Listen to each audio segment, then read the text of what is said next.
people who are doing the Qawwali, we got this permission from the hotel that at from 12 to 12:30 they will perform here, right? And we, as a matter of this thing, because of our country, we thought that because the other guests are very sound and all that, but we've asked them to do only patriotic songs from 12 to 12:30. So then by the time Hakan Abbasi will arrive, and we'll carry on with the investment in Pakistan Fund. With that, I'll hand it over. Thank you. Assalamu alaikum, ladies and gentlemen. It is a great privilege to have you all here at this session. I'm sure this is one that you've been looking forward to.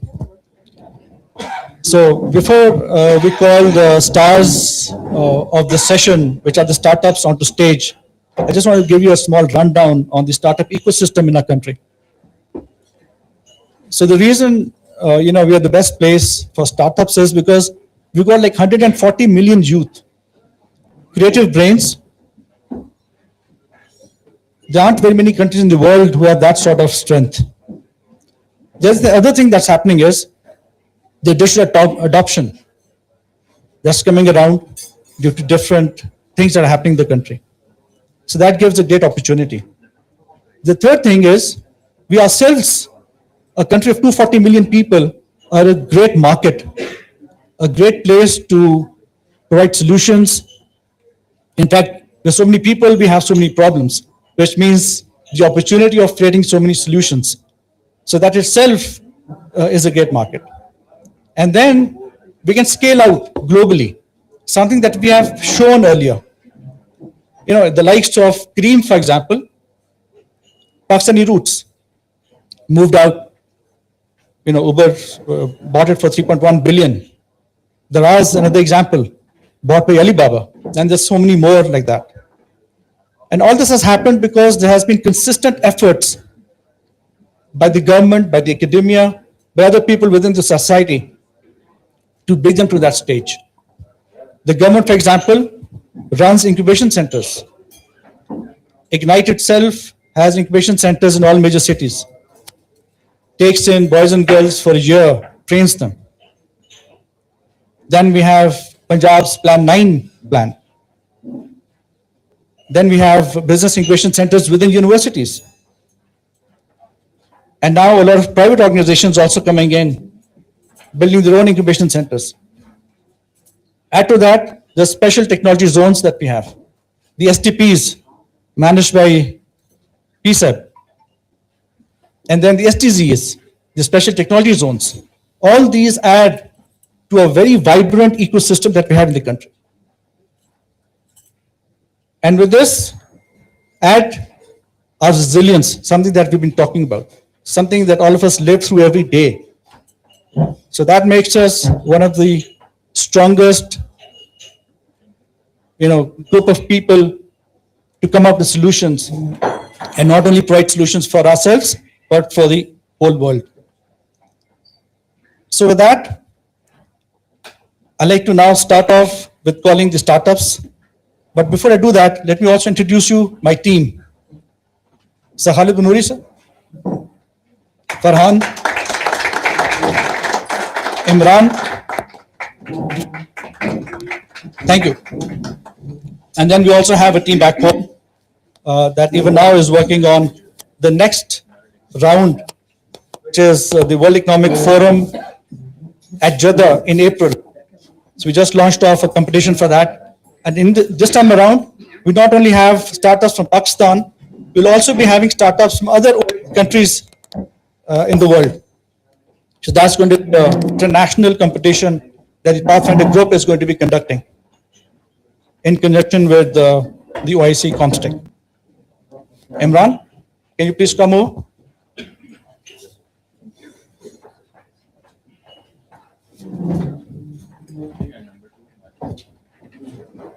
Over to you.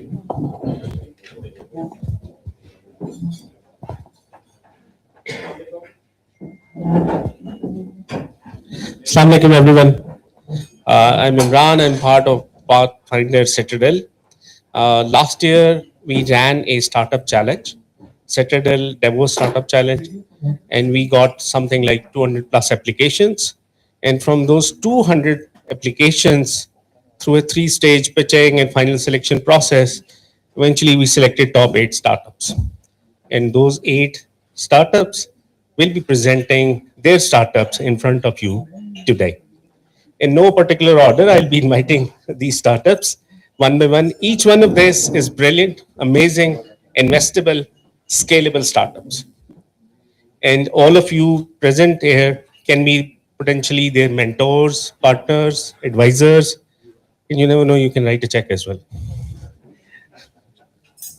So I would like to invite our first startup. EdCasa is an edtech platform. They have the most viewed educational content in Pakistan. Probably their views are better than PSL views in Pakistan. So more, I would like to invite Anam, the founder of EdCasa.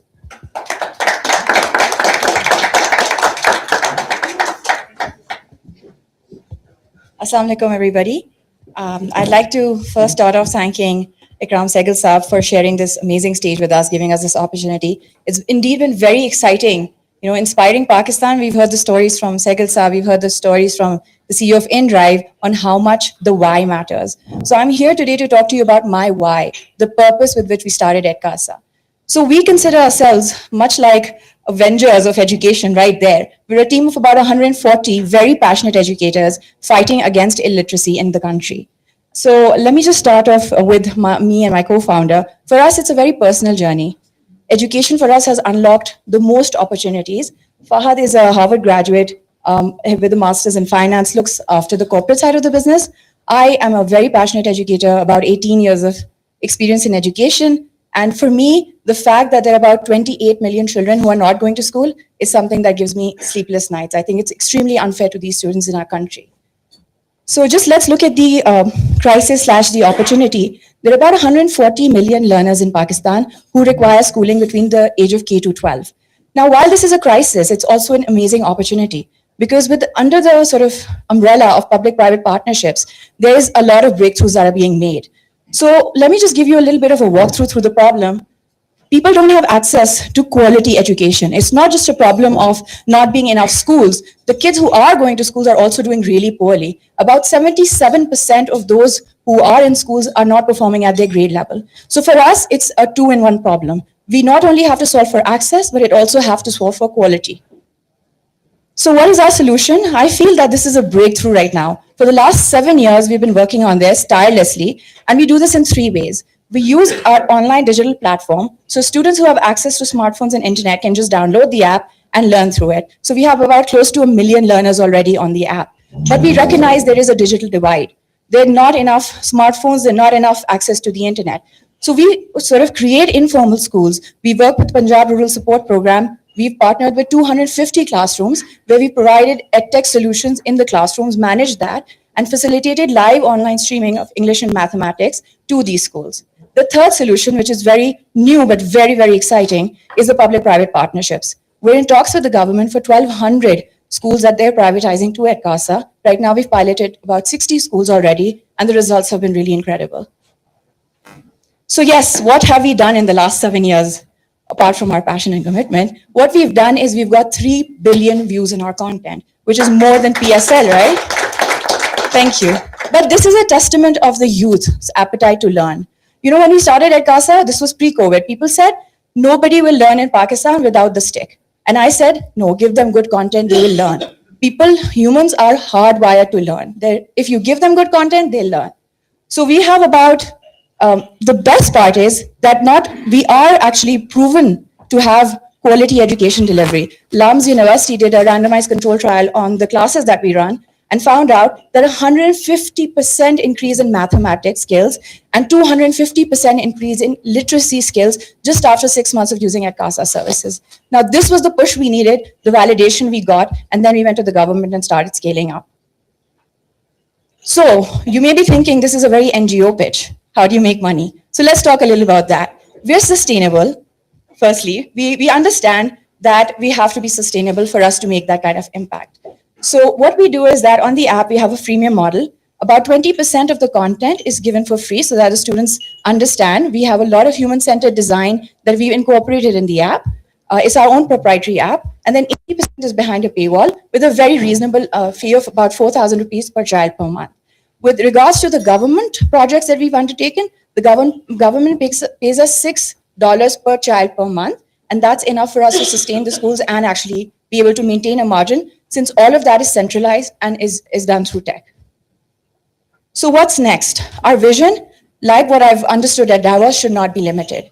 We have a product which is tested and proven in Pakistan, but the use cases are elsewhere as well in the world. When I look at the African market, when I look at the fact that the most number of internally displaced people ever in history is expected to happen in the next 2 years, who is going to be fulfilling the needs of these users?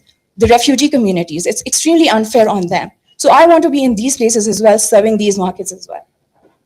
So we aspire to have about 100 million learners in the next 10 years. So Pakistan is just the start, but it is built for the world. And you know what's very, very exciting, pushed me most to come to Davos, was the fact that it has to be the right solution at the right time and the right place. So I feel that this is the right solution. The time is also right under the umbrella of public-private partnership. And then the third thing, the right place, it is Davos. Because here we have access to capital, we have access to a scalable, proven model, and the time is now. So let's make a problem of lack of education something that we left in the past. And for now, focus on the fact that education is a right for all child and should be provided as such. Thank you.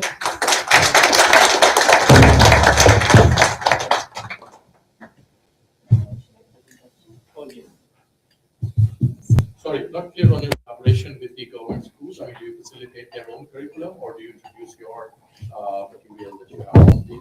Thank you for that question. I also wanted to introduce CEO Fahad. So actually, all of the content is provided by the government. We use the textbook boards that the government has for that particular district. So we have 22 educational boards covered already.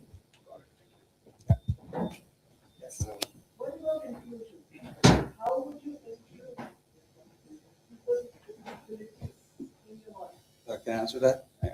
That's a really good question. So that's exactly why we're taking over the government schools, because they're not built for inclusion.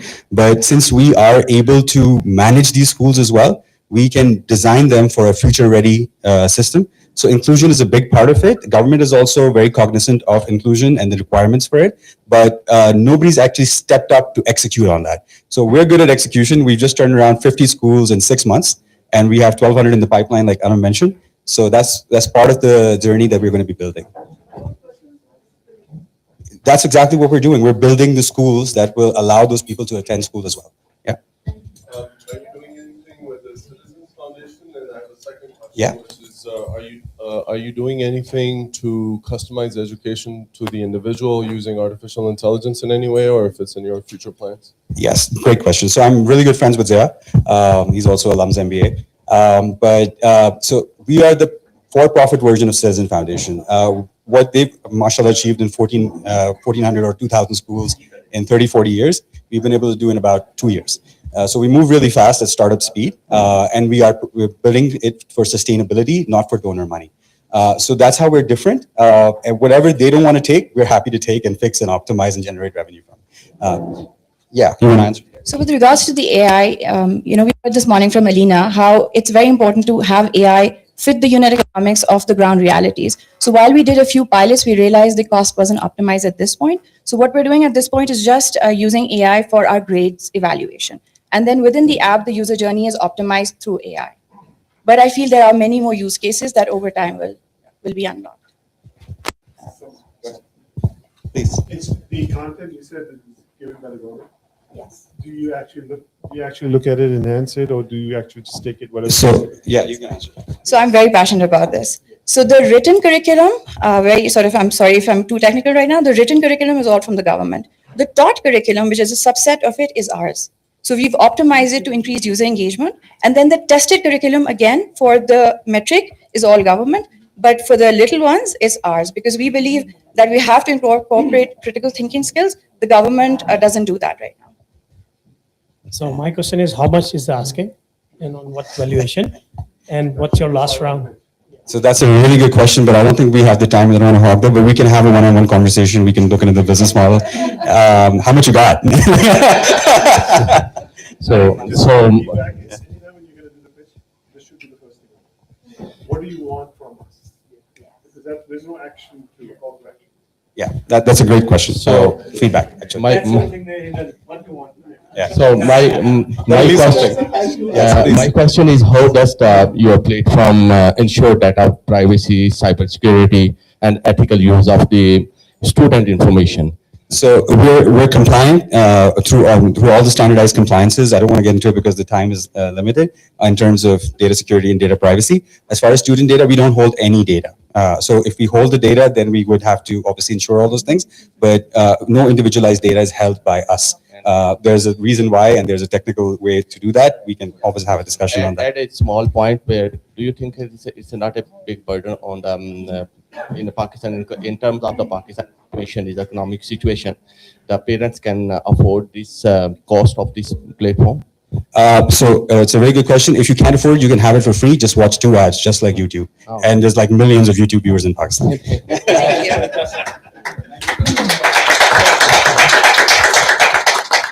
Great pitch team. Some housekeeping.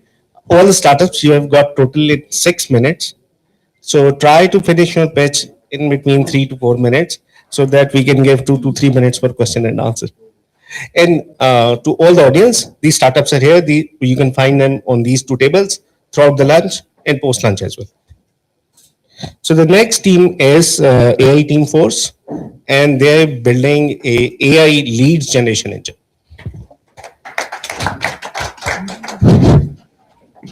Very good morning and assalamu alaikum to everyone.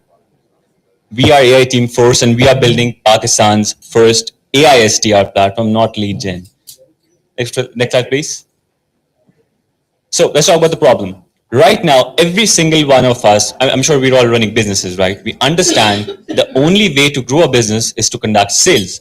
Now, how do you conduct sales? You conduct it by reaching out to customers.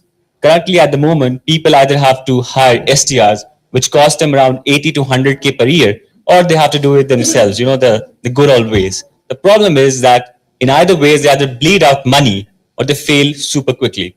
So the stats are that the startups don't fail because they don't know what product to make. They fail because they don't know how and who to sell to.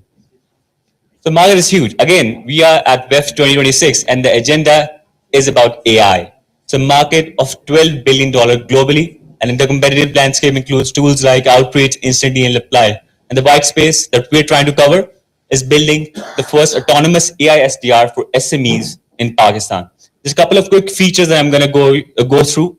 The cool thing is that we have over 750 million plus verified lead source that we own. So it's our own data pool that we're providing our customers. So we're not only giving you the platform, we're not just giving you the bond, we're also giving you the magic spell so you can reach out to customers in the right way at the right time. Not only that, we have amazing features that allow you to set it up within 10 minutes. Even a layman can understand our platform. It's not something that you have to go through a 2 months course. Next slide, please. And everything is automated by the local models that we have deployed and trained and automated. Next slide, please. So yeah, the pricing is super simple. We're a SaaS startup, so it starts off flat at $497 and goes up to $997 and custom solutions for enterprise customers. Next. Proven execution. A little bit about us. In the past, we have built and executed scalable startups. So me and Fawad, my co-founder, we have built 2 microservices in the past year. We were able to get $60,000 in revenue and we were cash flow positive in the first 6 months. We shelved those products because the scalability was not as high. And now we pivoted to building the AI SDR solution.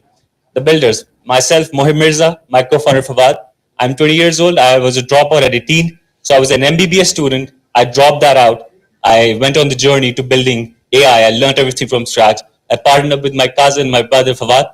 Fawad is a serial entrepreneur. As you can see, he has over 2 decades of experience. And together, we bring a synergy, a powerful team. Our ask, we are raising. So yeah, Usman mentioned, I think Sir mentioned as well, we need to have a clear ask. We're raising our funding. So if any of you guys want to write a check, you know where to find us. How we can discuss it later on. Next. Next. At Davos, what we offer. So there are four things. That agenda is super, super clear. We are here to find partners. We're here to find compliance partners, anyone that can provide us in an advisory role or in a compliance manner, in a council manner. We're here for investors. If you want to write a checks, you know where to find us. We're here for business partners. We not only provide direct customer solution, but we also integrate with other companies in a white label capacity. And we are here for customers. Our product is live. If you want to use it, go to our website and use Davos 2026. Thank you. If you have any questions, just go back to the competitor slide. So right now there are 5 to 10 competitors in this space, mainly SF-based companies that are venture-backed. I'm sure you've heard of them a lot. Companies like Apollo. So the problem with Apollo is they have the data, right? They're a very old company, but the data is very outdated. And they don't have the entire sequences to make sure that you get to the people that they're providing you with. So it's sort of a lost cause. But companies like Instantly, these are new companies. These are companies that we're directly competing with in this space. And then we have enterprise companies like Gong and Outreach. They're targeting a very different market than us. We're talking the 10 million plus forgotten SMEs. Companies like you, companies like me. I mean, sure, you guys are enterprise people here, but you understand the problem is shared among 10 billion plus SMEs. So these are the competitors that we're targeting with. And what differentiates us, I'll just answer that as well, because I'm assuming that's the follow-up question, is not just the data, but the founders ourselves. We have an execution capability. So we're not just here talking that our tech is revolutionary, because being frankly, the tech can be replicated. But one thing that can't be replicated is the vision and the drive that we bring to the table. Are your AI models Are your AI models developed in-house, open source, or integrated via third-party providers?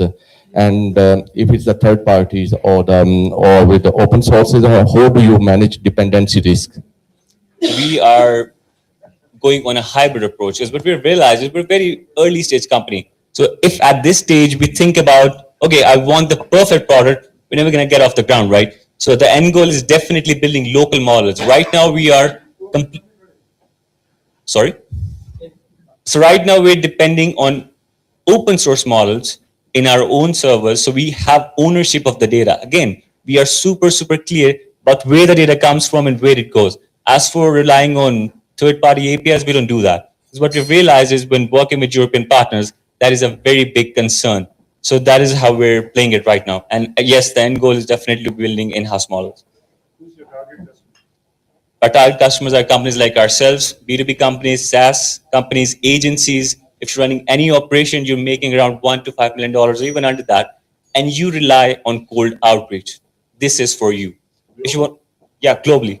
How you ensure data quality, leads quality? So the data we have and we claim is verified by multiple sources that we're going to share as well. And we are under process to be completely compliant under the European standards and globally as well. But as of now, it is publicly data. You can verify it publicly as well. And the standards, the benchmarks are all in the deck. Sorry, thank you. Thank you, Dev. Great pitch. So we're heading to third startup. This is one of my favorite, and the list goes on and on. We have some amazing startups. The team Switch. Switch is a digital payments platform. Again, a globally scalable company. Thanks so much. Ladies and gentlemen, Assalamu alaikum and good morning. I'm just waiting for my colleague to join in as well because I want him to take the limelight as well. All right, thank you. Good morning, my name is Shaon. I'm one of the co-founders of a platform called Switch. Can we have our slides up? If you can wait for a minute to get the slides up, I think that'll be better.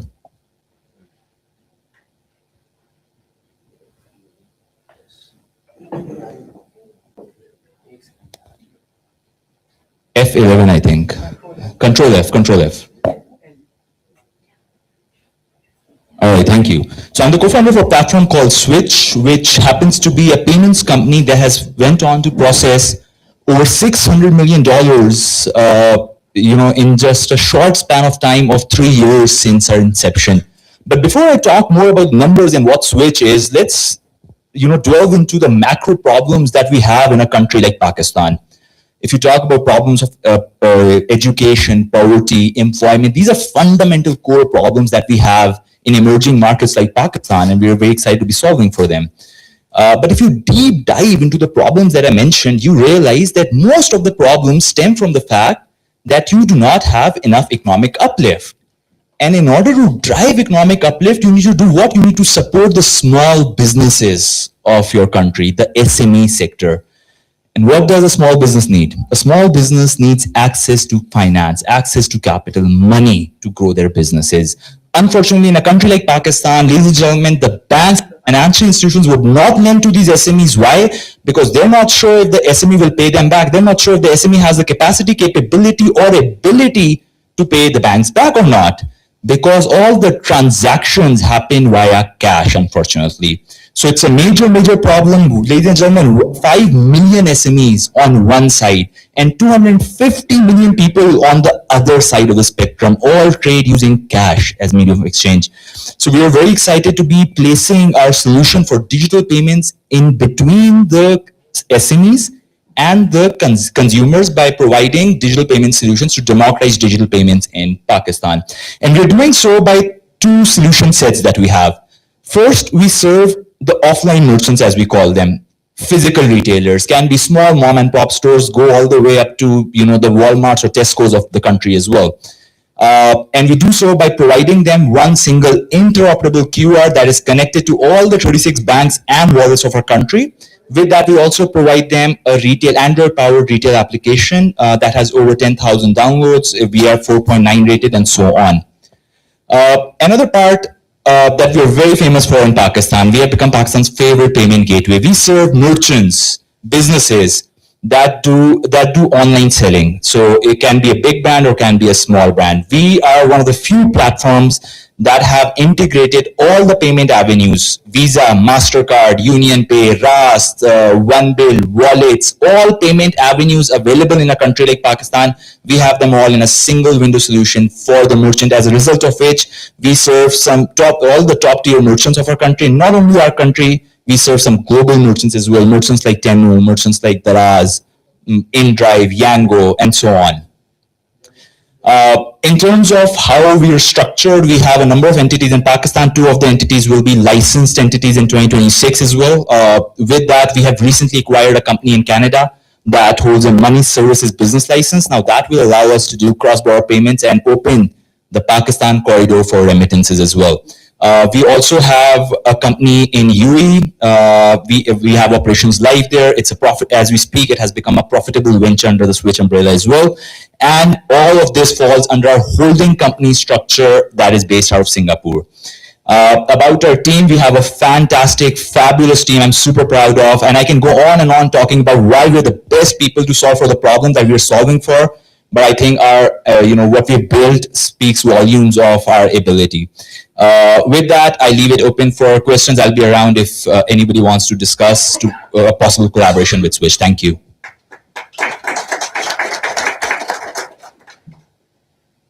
Questions? Sure. What is your revenue margin? So we do around $7 million in ARR.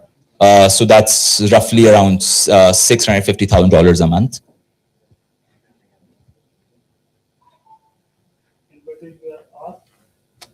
So we are determining the unit economics of this round size that will be opening, but will be north of $10 million or so.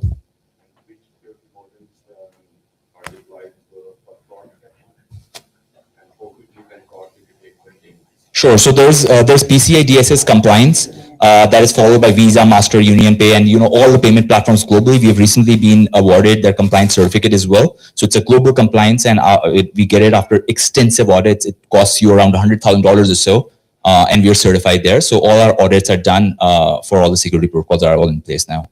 So how is it different from other fintech like the Oh, it's very different. There's a reason why we have been able to capture the market and most of them have not, right? So most of the banks, most of the fintechs focused only on what the fancy stuff, that credit debit card, Visa, MasterCard. Jabke Visa, MasterCard's penetration is extremely low.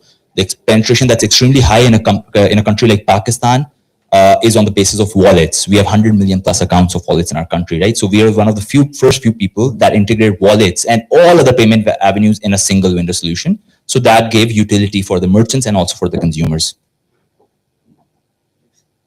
All right, thank you. Good job, Team Switch. Best wishes. And from FinTech, we'll be moving to Health Tech. Our next startup is Eco. It's a health tech platform, and they build a device, and they're helping people with disabilities. Thank you. Good morning, ladies and gentlemen, and thank you for giving us opportunity, CITADEL and Pathfinder Group. So let's start. Every parent wants to hear their child say their first words, mom or dad.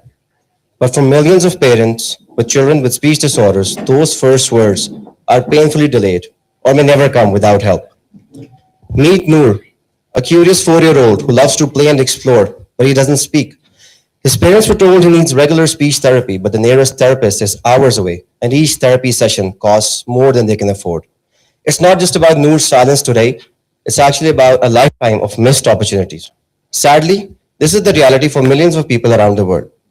Globally, over 170 million people suffer from speech-related disorders. The problem starts very early. Today, 1 out of 12 children worldwide are affected from speech delays. Conventional traditional speech therapy requires trained professionals, recurrent clinical visits, and higher cost. While digital tools exist, most fail to identify early stage developmental delays or are too dependent on therapists. There's a massive accessibility gap. This is where Echo comes in, a game changer in early speech intervention. Echo is a portable device with a data-assisted platform giving parents and therapists a solution that is low cost, has no side effects, and can be used at home, complementing professional care when needed. At the heart of Echo is a simple hardware and software. The device delivers controlled vibrational waves targeting oromotor pathways crucial for speech production, whereas our AI-backed data-assisted platform guides parents to optimize therapy. Since our prototyping, where we raised around $32,000 through grants, we received 7 IPs. We've partnered with 14 clinics in Pakistan and sold over 350 devices. We're onboarding 6 to 10 users every month. We're looking to target 900,000 users in the next 5 years. Our customers, next, are parents of children, healthcare providers, and individual therapists. We reach them through B2B partnerships, pathologists, directly through our platform and through distributors regionally. We have 2 revenue streams. One is through the one-time device purchase of the hardware, and we have a subscription model for our platform. So we're currently selling the Echo Portable for $200 with the mobile application provided free of charge, driving both affordability and long-term commitment. So we're looking to target about 900,000 users in the next 5 years. When we look at our go-to-market strategy, we have successfully completed phase 1. And now, once we receive our regulatory approvals globally, we will be going full scale and target the major regions of the world. When we look at the competitive landscape, we see 2 extremes. On one end, we have the cheap digital apps, which lack clinical depth. On the other, we have the highly priced alternative and augmentative communication devices, ranging from $4,000 to $16,000, making it inaccessible for an average person, at least in an emerging market. Echo delivers best of both worlds, clinical efficacy and affordability. We're looking to expand into the Middle East, Africa, and hopefully Europe in the next 5 years. And we're here to raise $500,000 for 10% equity in Echo. Most of it will be going towards the global regulatory approvals and the clinical trials. So this is a financial forecast where we hope to achieve break even in the next 14 months, and we will be positive. Our team consists of people from the medical and the business side. Supporting us are advisors from the business and the clinical domain. Echo has won multiple awards, including the prestigious Microsoft Imagine Cup and Autumn Wearable Project. Today, we're here to find visionary partners and investors who share our vision to give children like Noor a chance to find their voice. Thank you very much. Very well articulated. Before you answered every question. Thank you, sir. the device use AI models?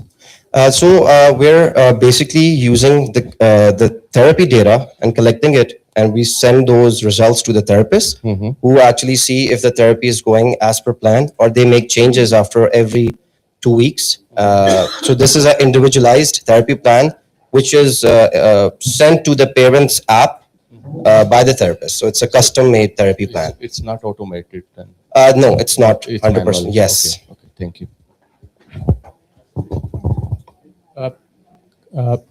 Good presentation. Really you. enjoyed it. A couple of questions. Who's the competition? Who's the competition in the market? And if there is one, what makes you different from your competition? And the other question is more around, I think my colleague asked earlier on to one of the other contenders, is how do you ensure security and privacy of data, especially young children that you're dealing with? That's a very important question. Okay, so we don't have any direct competitors because we're based on the neurocognitive transmission theory, which is something which is very recent, and we developed our device and our product according to that through research, and we have patented that. But we do have indirect competitors, like I mentioned, the digital applications on the phones that the parents usually use. And we have other AAC communication devices, which are usually put on the face of the patient, which helps articulate what they're trying to say and speak out loud. Other than that, we have our platform, and all our operations are in-house. So we have a special layer of cybersecurity put up on that to ensure the privacy of the patient data. Thank you. Thank you. Thank you very much, Jacob. So our next startup is Adversity. It's an edtech platform, again, doing amazing things in education sector in Pakistan and Saudi Arabia. Adversity.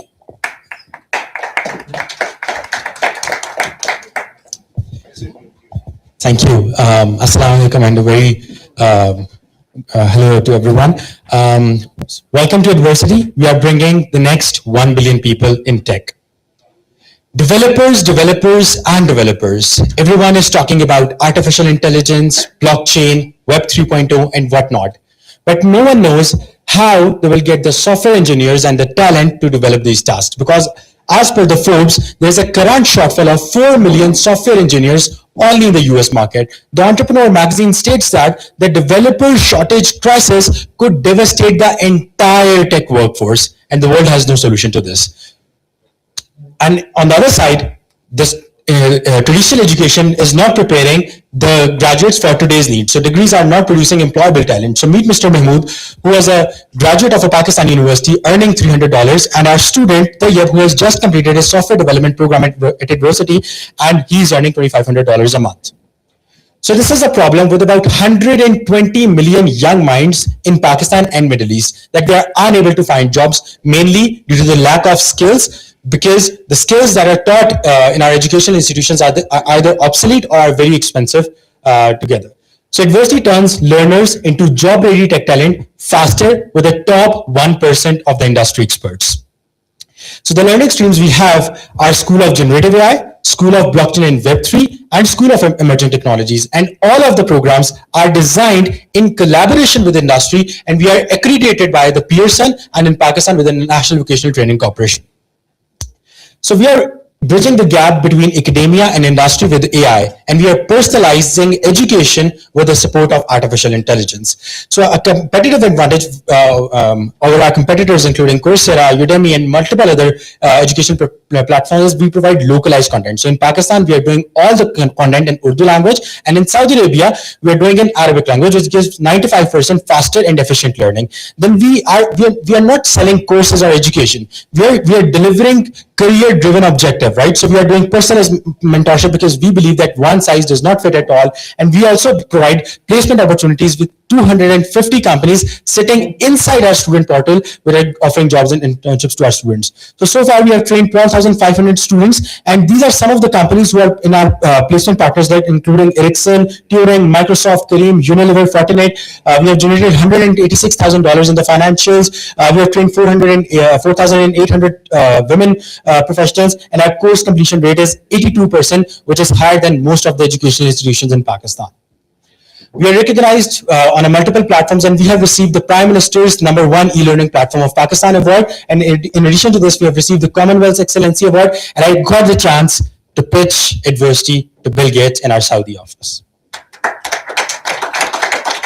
So our business model includes master classes, specialized streams for 3 to 6 months specialized programs, and we also deliver B2B partner programs where we do upskilling and reskilling for corporates, and we have already done the upskilling and reskilling for banks and financial institutions like UBL. These are some of the featured clients and customers. We work with Saudi Level Bank. We work with the Garage. So Garage Academy is powered by Adversity, and we have a lot of other partners, including the Pakistani government and Saudi government. So we have 1,000+ verified reviews on LinkedIn, Instagram, and Facebook, where people are telling how the programs are benefiting them and how they're getting the jobs after doing programs from Adversity. So we are raising $500,000 to fuel our growth in the MENAP region, and this will help us to achieve $6 million in ARR within the next 5 years. And we will spend this money to product development, curriculum development, market expansion. We are doing a lot on technological side, human resource, and partnerships. So this is our team. I previously served Coursera, and we have an amazing team of technologists, professionals, and amazing, brilliant Gen Z people. Next slide. We are proudly serving Saudi Arabia and Pakistan. We are working with Saudi government, and we are working in Pakistan with a full capacity in the D2C consumer side as well. So this is it. We are not just building an education platform. We are building the next economy. We are building the next education unicorn. Thank you. I'm open for the questions. Yeah. It's around $15 to $18 per customer. Yes. Sorry, I'm not sure if I missed that. Do these qualifications lead to some kind of credentials or certifications? Yeah. So all of the programs are affiliated and accredited by Pearson, and all of the programs are certified by the relevant governments as well, right? So in Pakistan, we are certified by the government of Pakistan's authority of, who verifies this, and in Saudi as well, we are connected and we are verified by the Saudi Digital Academy, which gives the recognition for the programs. How often is course content updated to keep pace with industry changes? So this is a very relevant question, and the problem with the technology is that it is very fast evolving, right? And Jasim program banate, so it gets updated, right? So the thing is that we are working directly with the industry, and there is not a single teacher teaching at Adversity. It's also the industry. Every program is being taught by an industry expert who is working in industry, who's working on a specific skill set, and he's teaching all the programs, right? So there is no professional teacher at Adversity.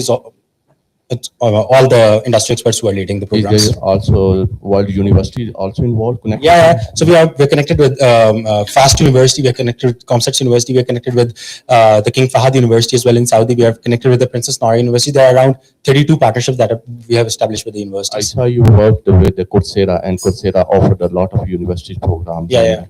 So you are also the same track or the same? No, so the basic problem with the Coursera is that all of the content is for the international market, and they're not localized for the the Pakistan market. So when I was working with Coursera, so I've seen a major disconnect that 85% of the students at Coursera are not completing the courses because there is a huge language barrier and a disconnect, right? Again, at Coursera, all of the programs are in the recorded version, so they're not they're not up to date as per the industry demands, right? So at Adversity, we first of all update all the content, and second point, I forgot what was the question. Yeah, for sure. Thank you. Thank you very much, Adversity. And the next team is sorry, I need to check better. Able. So the next team is a health tech platform. This is personally my most favorite startup, and they're working towards a social cause. All of you, whoever can help Able, please do help Able, because they are helping a lot of people. So Good morning, everyone.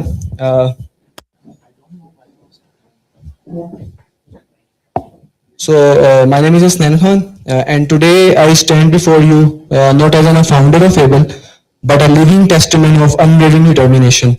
So my journey with Able begins with my personal struggle when I was born in 2001 with disability, and I have to suffer from a lot of challenges. But instead, these challenges let me down. They sparked the determination to turn down the adversity into an opportunity. So while working on this idea, I found that this is not only my problem. According to World Health Organization, 0.7% people in the world are facing from lower limb disabilities, and it is estimated that around 1 million people around the globe got amputees due to the reason around diabetes and the war situation around the globe. So what we are doing, we are developing a solution that enhances the mobility. We are basically extracting the data from the muscles and use this data to actuate the motor. So a person having amputation, they just have to wear a leg and he can walk like a normal person. So you can see the video. This is the very first prototype which we have built. Person is just thinking that he is standing or flexing his knee, the intelligent back is moving accordingly. So we just know the main structure of first prototype. We continuously improving our design, our methodology, and we have built the second prototype, which we have successfully tested a patient which has named Harris.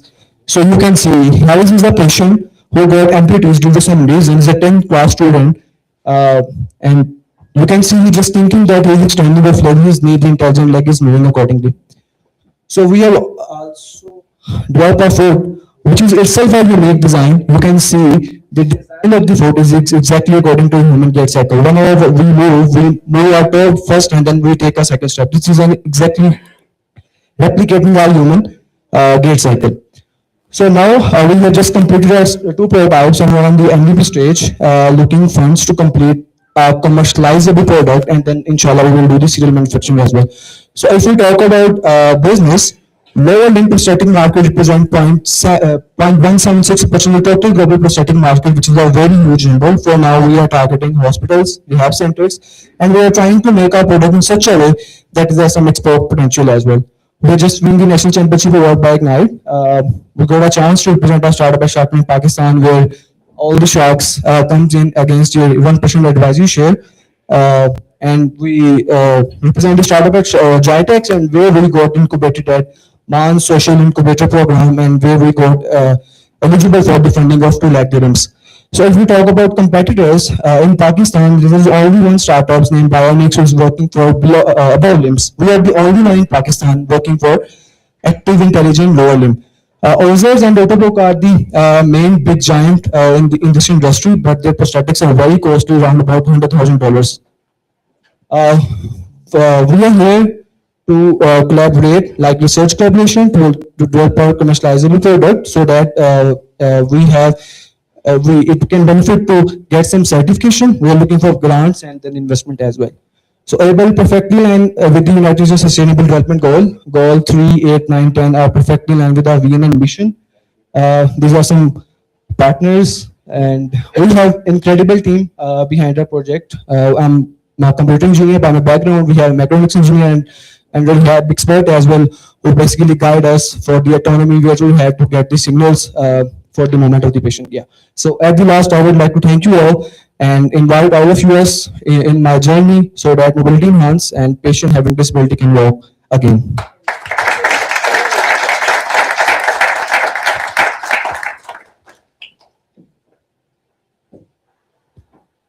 I'm open for question as well.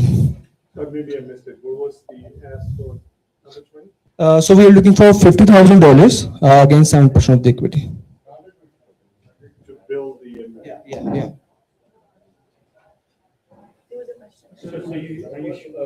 What kind of nerve capabilities will patients have to have in order for your solution to work, and what is it costing for patients to install? So for now we are dealing with amputees, person having amputation. So if a person got amputation but their muscles are active, so we are actually capturing that muscles in the form of signals and use that signal to actuate the motors. So a person having any kind of amputation can wear our prosthetics. We are targeting to make as much low cost as possible. So for now, around about $15,000, you can say.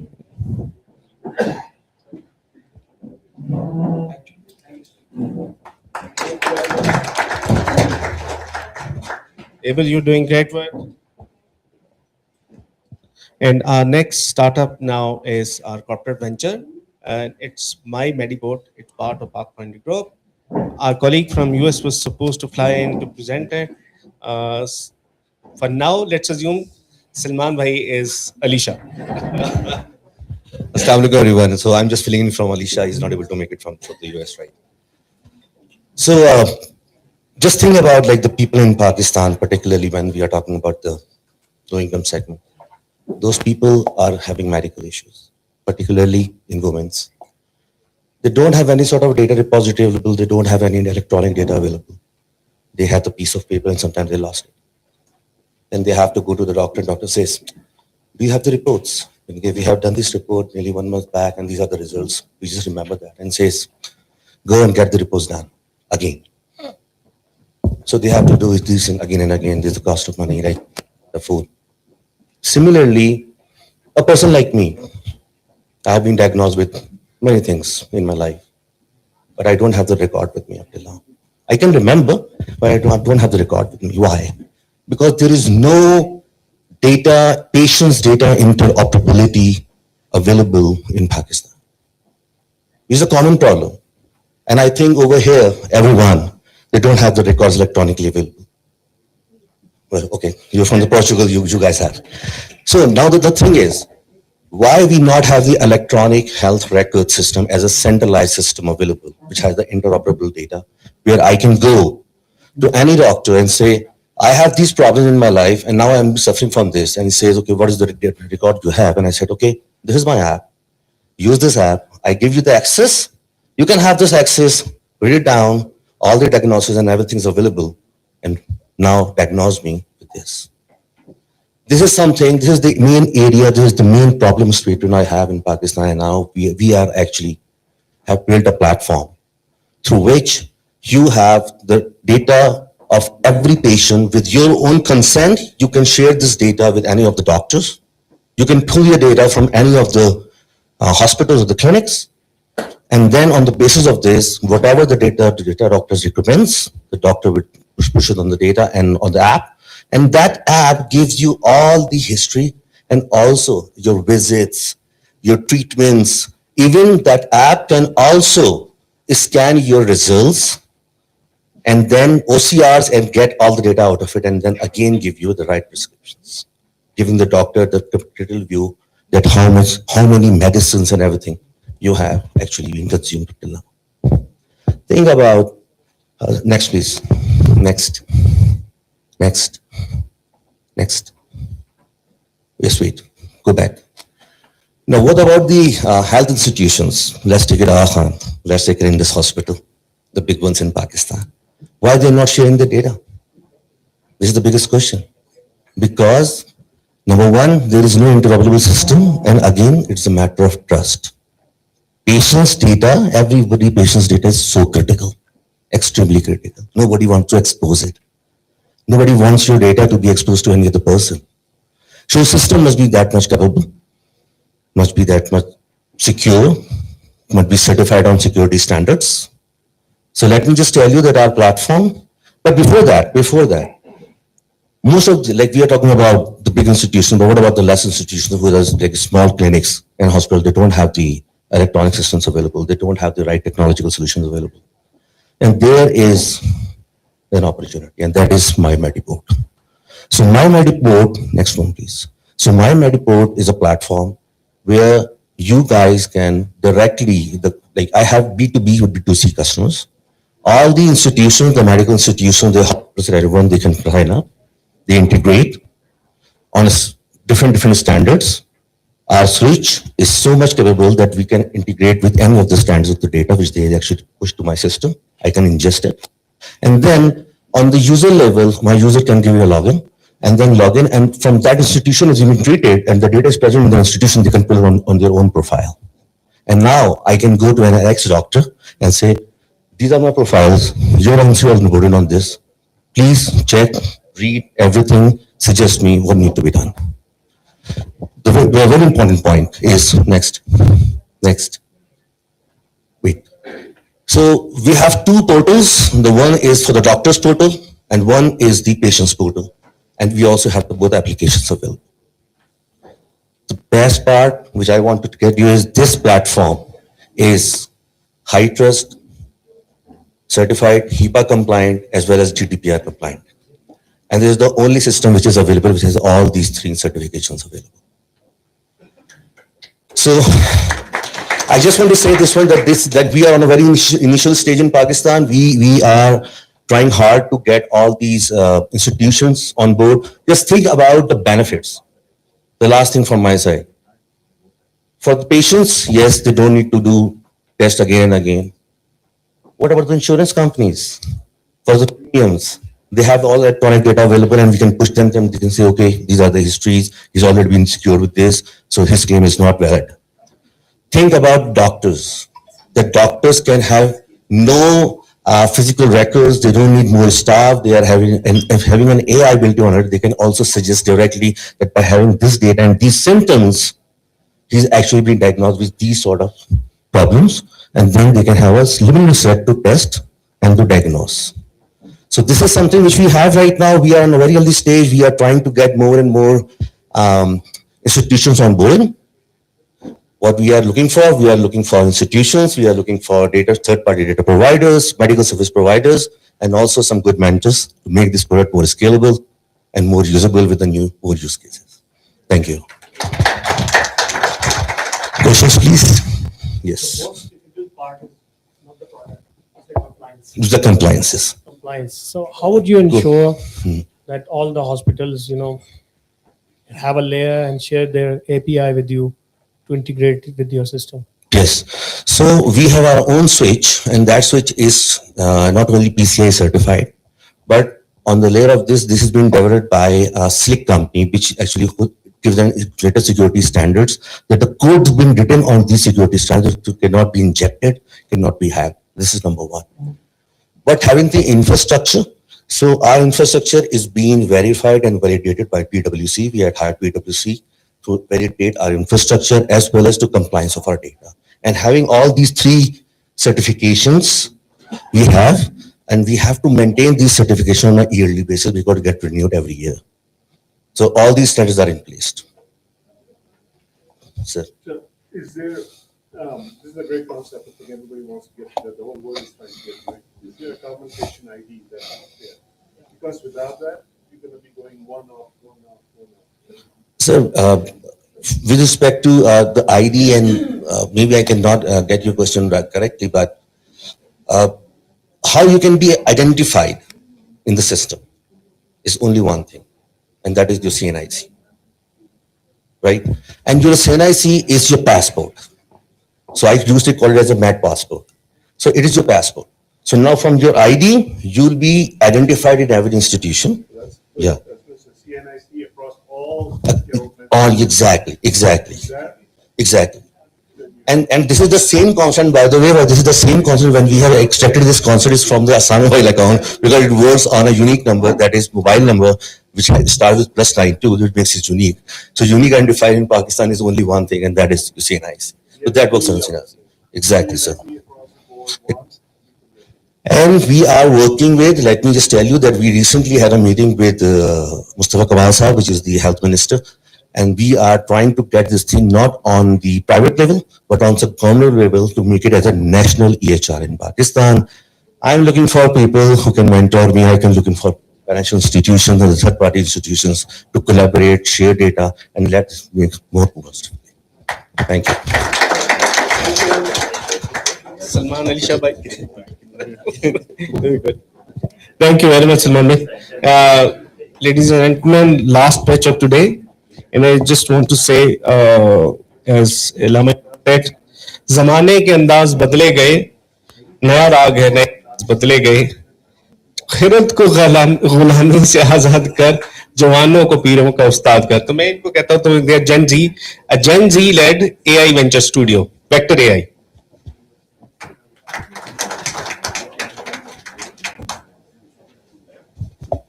Hello everyone. Thank you for coming. It's a pleasure that we are all sitting here for providing each other value. As for the pitch, Maz is going to be doing it, and I will be helping him with the answers if any questions arise. Bismillahirrahmanirrahim. Assalamu alaikum. Hello, namaste, and hola to everyone around. This is Mazari Nadeem alongside my brother Aman. Brother not by blood, but by soul and by business. So we believe AI transformation is broken.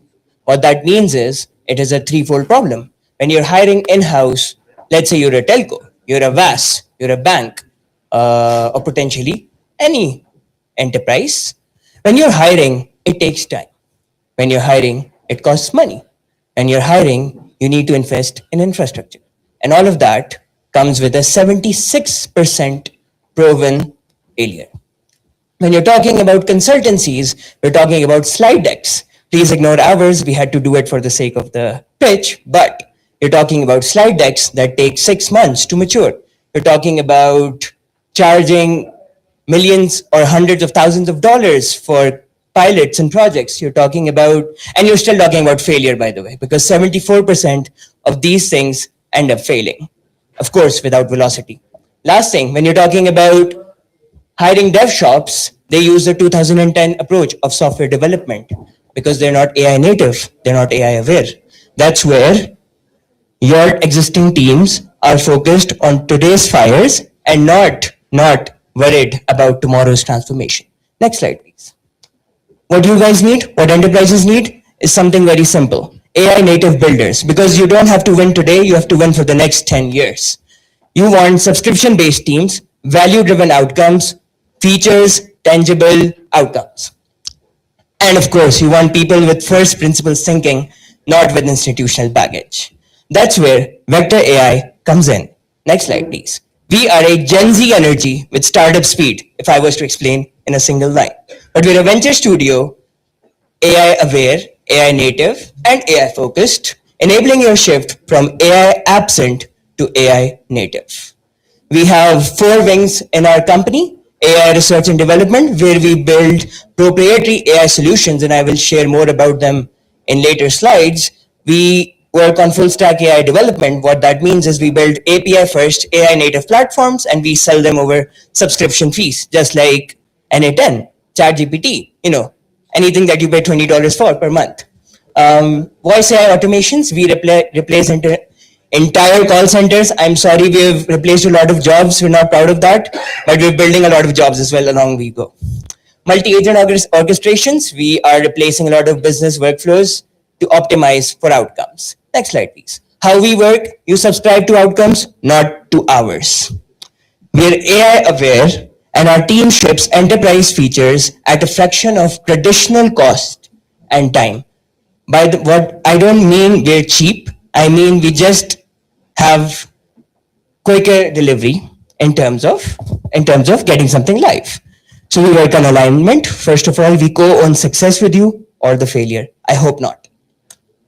We do cross services, we build your models, and then we support, deploy, and sustain them and improve them. We're quick to market. Your POCs come out not in months, in weeks. And we co-own and sustain whatever you do, like I mentioned before. Now I'm going to prove the work at scale, servicing millions of people around the world. Next slide, please. Number 1, Trillet AI, a partnership project, a voice AI orchestration platform based out of Melbourne, servicing not just Melbourne. We are powering the largest legal hotline in Australia, the second largest legal hotline in the UK, Stokes Family Law, the name of the hotline, and the biggest telco service provider of the US that I cannot name for confidentiality purposes. We take their calls. Their customer calls are done by AI, by our AI. Next slide, please. They already have 1,200 builders on Trillet, 1,500 actually. Unfortunately, I couldn't update the slide. 20 enterprises are onboarded, one of them being the telco that I mentioned. We have done over 2.5 million minutes of calls all across the world. Not in Pakistan, I have a separate answer for that. And we have blocked 268,000 scam calls coming into our client systems all across the world. Next slide. Now, that was all English. Amazing, looks cool. You're taking calls, it says hello, how may I help you? But what if you want to say, Assalamu alaikum, mera naam Maaz hai, main aapki kaise madad kar sakta hu? I just said the same thing in Urdu. So we're also in a partnership with Planet Beyond, where we're building AI sovereign models for the next 250 million people that matter of our own country. When I talk about that, I don't talk about foreign dependencies. When I talk about that, I talk about complete data sovereignty with data not leaving your own organization, let alone the country. And for that, we've built nation-first technology. We've built an Urdu LLM, built an Urdu text-to-speech, we've built Urdu native RAG models that answer questions from your databases, and all of that comes with compliant deployments. Let me prove to you how. Our first service is live with Jazz, owned by the Vion Group. Jazz has a very interesting brand called Rocks, focused towards the Gen Z, that serves 8 million active user base, according to their numbers, which is a multilingual assistant. You speak in Urdu, you get the answer in Urdu. Sounds very easy, but we're talking about app navigation. You want to go through the app, you want to figure out where to do what in the app, you want to subscribe to things, you want to subscribe to packages. You just speak into it and it will help you do that. So it's a navigator, not just an assistant. Next slide, please. So on the right side was the coolest part. So we'll assume you can see it, which is 2 million. We're piloting to serve 2 million active farmers in Pakistan, dialing a hotline on their phone without internet, without anything else, speaking to an AI agent about mandi rates, about rates of different things that you can buy from the mandi every single day, getting advisory on should I invest or should I, harvest this crop today? Based if I'm in Sargodha and if it's hot for the next 10 days, what should I do? If I see pests, what pesticide should I use? Because maybe I'm deploying wheat. All of those questions answered in Urdu. Next slide. We're powering the largest nationwide privately run distance learning program in Pakistan with Suraj. That previously took. Sorry, sir, we only have one day in Davos. Where each course took 2 months of recording, editing, quality assurance, replacing that with 1 week of AI-generated end-to-end course delivery. And we've done 25 courses, we're doing 25 courses, we have delivered 20 courses that are being accessible to all of students, 20,000 plus students all across Pakistan, rural and urban settings, both. Last but not the least, I'm not proud of this, but we have replaced a 10-member team in an insurance company in Karachi, increasing 12x the volume and 33% of turnout time, but at the cost of losing 10 jobs. Please go forward. We powered some of the biggest AI native co-pilots across the world based in Australia. Okay, I'm sold. I hope I'm sold. Can we go forward, please?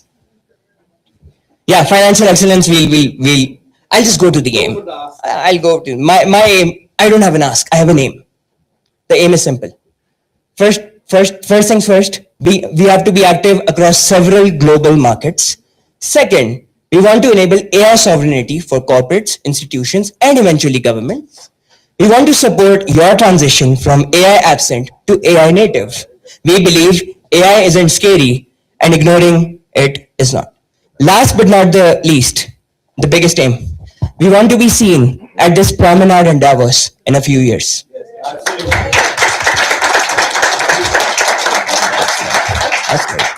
So, we're here to build. If you have any questions, we just got a newsletter out. It's a fake newsletter which talks about what we've done. We'd love to share it with you. Thank you. Question answer time. Quick, one question, please. It's hold. It's okay. Thank you very much, guys. So over to you, sir. Ladies and gentlemen, I'm sure you've had a very nice time listening to these startups. Now, can you tell me like 4 takeaways from these pitches?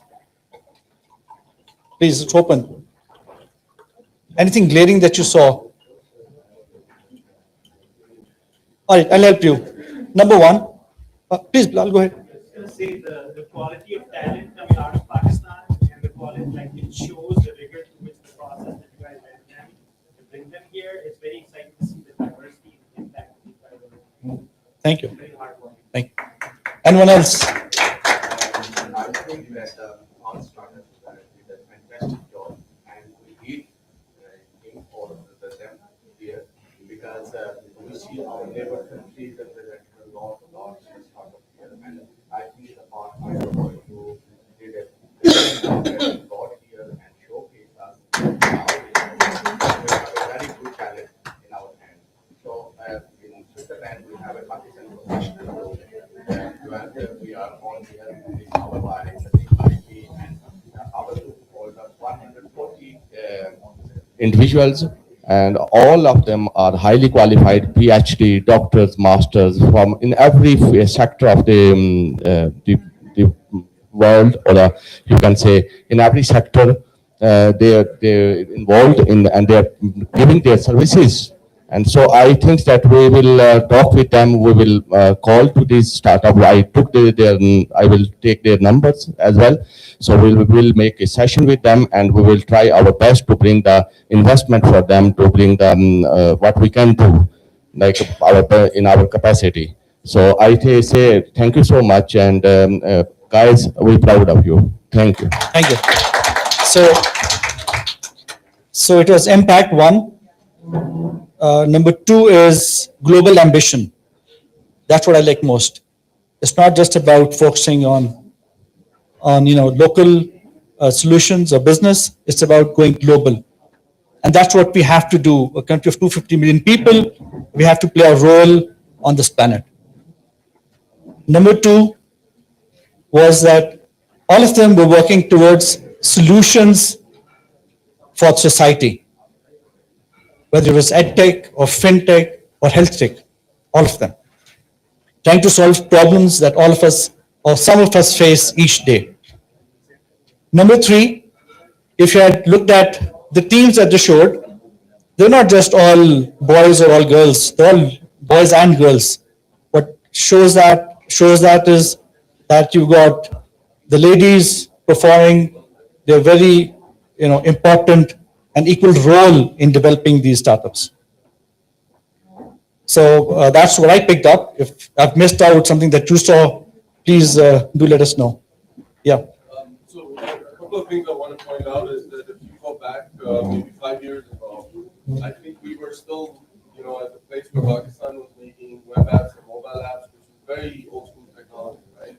Today, what you saw is with some of these entrepreneurs, they're making more modern Gen AI-based applications. Some of the work they're doing with agentic AI, that's exactly what is in progress with AWS this year. We're very focused on agentic AI. You see that on the promenade.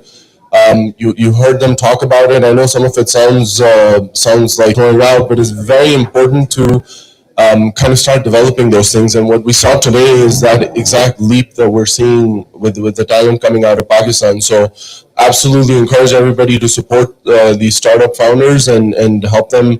And then I think one thing I would offer is, especially with investors in the audience, maybe we can standardize a couple of slides for them to just have their customer acquisition cost, LTVs, and things like that to be a little bit more standardized, so that your eyes go to the same spot every time, and maybe make that easier for the investors. So, because it's like dating, you want to get a quick no quickly, right? So a little bit of feedback for the founders as well. And then, just totally impressed with what the work they've done and where we're going. Thanks, lovely. So can I ask you for a... well, I think I've been told to, wrap up. Yeah, because the chief guest is in already. Yeah. So thank you very much. A great applause for the startup space.